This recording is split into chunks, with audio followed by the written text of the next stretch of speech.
खबर उत्तर प्रदेश से। उत्तर प्रदेश विधानमंडल के बजट सत्र की शुरुआत हो गई है। बजट सत्र के दौरान सीएम योगी आदित्यनाथ ने समाजवादी पार्टी पर जमकर हमला बोला। उन्होंने कहा कि समाजवादियों का दोहरा चरित्र है, ये लोग उर्दू की वकालत करते हैं, भोजपुरी और अवधी का विरोध करते हैं।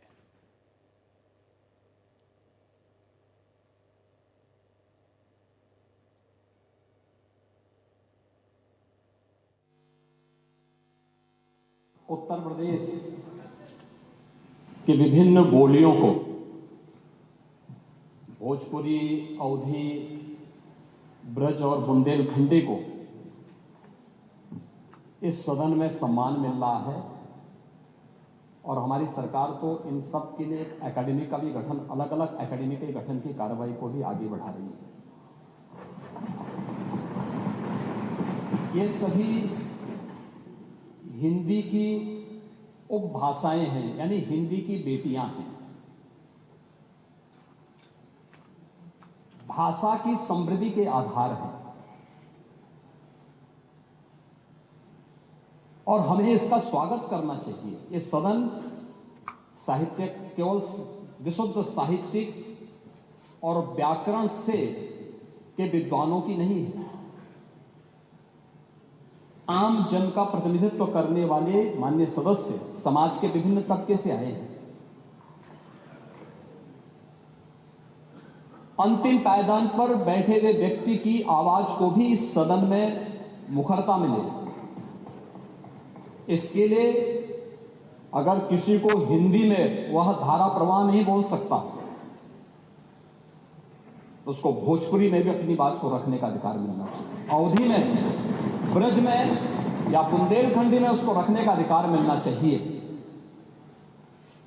ये कौन सी बात हो गई कि भोजपुरी में ना बोले, अवधी में ना बोले, इसका बुंदेलखंडी में ना बोले और उर्दू क्या वकालत कर रहे हैं?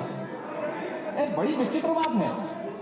आप मुझे बताइए, मैं इसीलिए कहता हूं कि आप समाजवादियों का चरित्र ही इतना दोहरा हो चुका है, इतना दोहरा हो चुका है कि अपने बच्चों को भेजेंगे इंग्लिश पब्लिक स्कूल में और दूसरों के बच्चों को बोलेंगे कि एक गांव के उस विद्यालय में पढ़े जहां संसाधन भी नहीं है।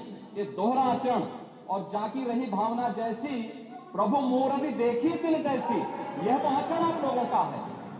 इसीलिए आपने कल भी भोजपुरी का विरोध किया, अवधी का विरोध किया, बुंदेलखंडी का विरोध किया और आप लोग अपने दैनिक जागरण में, दैनिक जीवन में इस प्रकार के आचरण के आदी हो चुके हैं।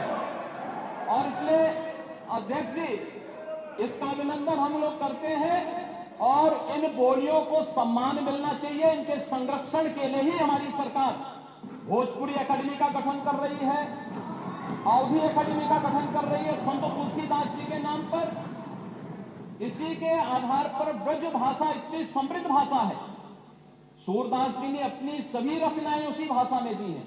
संत तुलसीदास जी ने अपनी कालजयी रचना रामचरितमानस, जो इस सदन में ही नहीं, उत्तर भारत के अंदर और भारत से प्रवासी हुए जितने भी ऐसे लोग हैं जो मॉरिशस में या दुनिया की फिजी में या दुनिया के किसी देश में गए, उनके संकट काल में रामचरितमानस ही तुलसीदास जी का अवधी भाषा में रचा गया, रामचरितमानस ही उनका सहारा बना था। और आज जब उसको सम्मान मिल रहा है तो आप उसका विरोध कर रहे हैं। बड़ी विचित्र सी स्थिति है। आप हर अच्छे कार्य का समाज, आज के यही ढोंग है आप लोगों का, यही ढोंग है। हर अच्छे कार्य का आप विरोध करेंगे, हर अच्छे कार्य का आप विरोध करेंगे। हर अच्छा कार्य जो प्रदेश के हित में है, देश के हित में है, आप उसका विरोध करेंगे। और मुझे लगता है इस प्रकार के विरोध की निंदा होनी चाहिए और हम इसका समर्थन करते हैं जो उत्तर प्रदेश की बोलियों को सम्मान मिल रहा है। मैं आपका धन्यवाद करूंगा, विधानसभा सचिवालय को इस बात के लिए धन्यवाद दूंगा। कल हम लोगों ने यहाँ पे इसका शुभारंभ किया, समाजवादी पार्टी ने उसका विरोध किया और मुझे लगता है कि प्रोसीडिंग का हिस्सा होना चाहिए।